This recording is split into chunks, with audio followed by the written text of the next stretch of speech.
नमस्कार शेतकरी बांधवांनो, मी गणेश तायडे सह्याद्री ॲग्रो सर्व्हिसेस या यूट्यूब चॅनलमध्ये आपलं सहर्ष स्वागत करतो। शेतकरी मित्रांनो, मला काही शेतकऱ्यांचं कॉल आला होता की पहिली भर आपण कधी लावली पाहिजे आणि आपण बेसल डोस दुसरा बेसल डोस आपण कोणता टाकले पाहिजे। तर याविषयी आज आपण चर्चा करणार आहे। त्या अगोदर तुम्ही जर नवीन असाल चॅनलला तर चॅनलला सबस्क्राइब करायला विसरू नका। शेतकरी मित्रांनो, काय झालंय, या चालू वर्षाला बरेचशा नवीन शेतकऱ्यांनी आल्याची लागवड केलेली आहे आणि काही जणांना जेव्हा स्टार्टिंगला बेसल डोस टाकायचा तर परफेक्ट बेसल डोस टाकला गेलेला नव्हता। तर त्या अनुषंगाने आपल्याला जो दुसरा बेसल डोस टाकायचा आहे आता, तर तो किती दिवसानंतर आपण टाकला पाहिजे आणि त्यासोबत आपण भर कशी लावली पाहिजे त्याविषयी आपण चर्चा करू।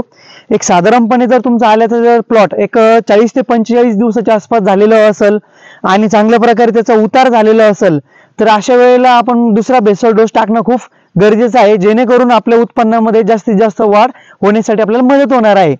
तर त्यासाठी बेसल डोस मध्ये आपल्या जमिनीची पारख करून, जर समजा आपली जमीन जरी चुनखड जरी असेल तर त्यासाठी वेगळा बेसल डोस घ्यायचा आहे आणि जर आपली जमीन जरी समजा मुरमाड किंवा लाल माती असेल किंवा काळी असेल तर त्यासाठी आपल्याला वेगळा बेसल डोस घ्यायचा आहे। तर सर्वप्रथम आपल्या जमिनीमध्ये आपण याआधी बेसल डोस कुठला टाकलेला आहे त्यामध्ये समजा जसं मायक्रोटन किट वगैरे जर मिळत असते तर ती किट जर टाकलेला असेल तर आपल्याला दुसऱ्या बेसल डोस मध्ये 1 एकर क्षेत्रासाठी 1846 100 किलो घ्यायचा आहे। त्यासोबत पोटॅश दाणेदार 50 किलो घ्यायचा आहे।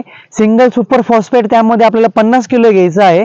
त्यानंतर फेरस सल्फेट 10 किलो घ्यायची आहे। त्याचबरोबर आपल्याला कुठल्याही चांगल्या कंपनीचे एन्झाइम्स जसं झाइमबेट जसं बायोझाइम झालं, त्यानंतर सोरोपॉलेनचं G5 झालं, जे चांगल्या प्रकारचे चांगल्या कंपनीचे झाइम्स आहे ते साधारणपणे आपल्याला 10 ते 25 किलो पर्यंत आपल्याला त्यामध्ये मिसळायचे आहे। त्यासोबत आपल्याला कार्टोफ हायड्रोक्लोराइड किंवा आपल्या ग्रॅन्युलमध्ये फ्युरी असते तर ती आपल्याला एक साधारणपणे 4 किलो पर्यंत घ्यायची आहे। हा बेसल डोस सर्व एकत्रित करून आपल्याला 1 एकर क्षेत्रासाठी आपल्याला तो टाकायचा आहे।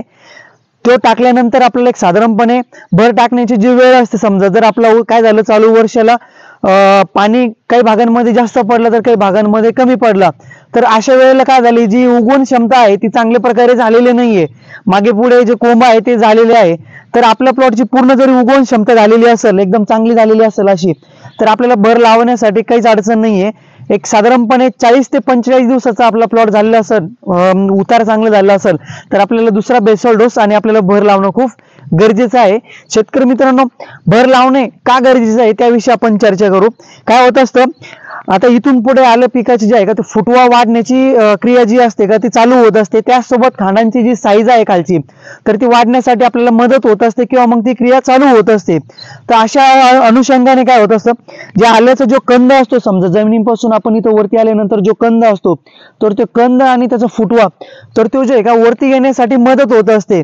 आणि अशा वेळेला जे आहे का आपल्याला प्रॉब्लेम काय येत असतो की जी कंद माशी असते तर ती कंद माशी जी आहे का त्या आपल्या स्टंपला डंक मारून जे आहे का तिथे अंडे घालत असते आणि ते घातल्यानंतर जे आपल्या प्लॉट मध्ये आहे तर रॉटिंगचे जे लक्षण आहे ते दिसून येत असतं। म्हणजे थोडक्यामध्ये जर विचार केला तर आपल्या प्लॉट मध्ये जे आहे का सड लागण्याचे चान्सेस जे आहे का ते दिसून येत असतात।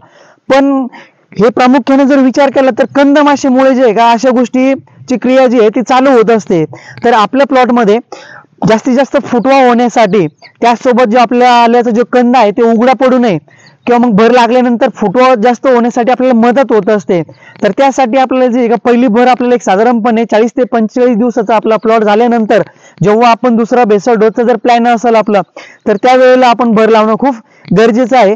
आता भर कशा प्रकारे लावली पाहिजे ते आता बऱ्याचशा शेतकऱ्यांना सांगायची काही आवश्यकता नाहीये, पण जे नवीन शेतकरी आहे त्यांना आपण सांगू शकतो। मार्केटमध्ये बऱ्याचशा गोष्टी आलेल्या आहे, जसं की पॉवर टिलरने पण बरेचसे शेतकरी जे आहे का भर लावत असतात।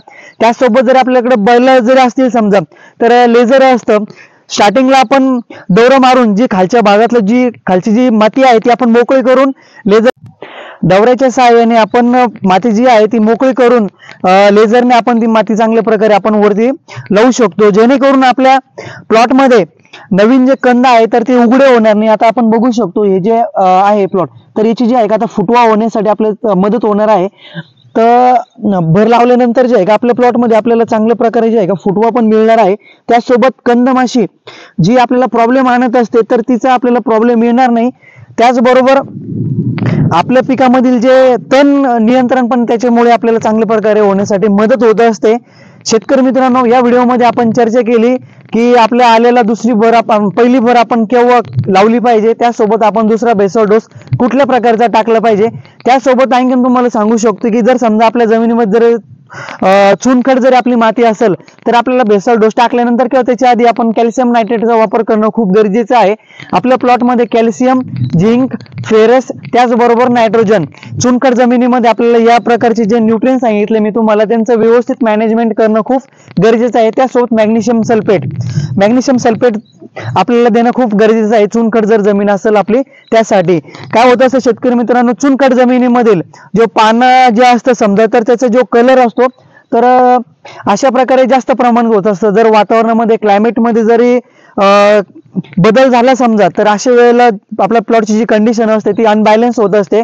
तर अनबॅलन्स जास्त होऊ नये किंवा मग आपल्या प्लॉटमध्ये जास्त आपली कुठल्याही प्रकारची डिसीज पेस्टची हानी होऊ नये तर यासाठी जे आहे का आपल्याला कॅल्शियम नायट्रेट त्यासोबत मॅग्नेशियम, झिंक आणि फेरस, नायट्रोजन या न्यूट्रिएंट्स आपल्याला व्यवस्थित मॅनेजमेंट करणं खूप गरजेचं आहे.